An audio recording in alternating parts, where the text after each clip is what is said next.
অরূপ বিশ্বাস ক্রীড়ামন্ত্রী। অরূপ বিশ্বাস সেদিন উপস্থিত ছিলেন।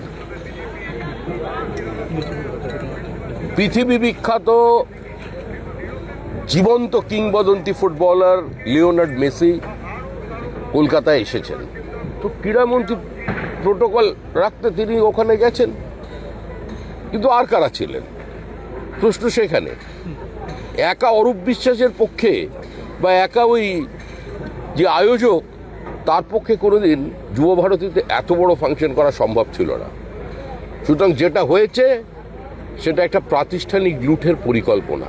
যেটা হয়েছে সমস্ত তৃণমূল কংগ্রেসের ইনভলভমেন্টে হয়েছে।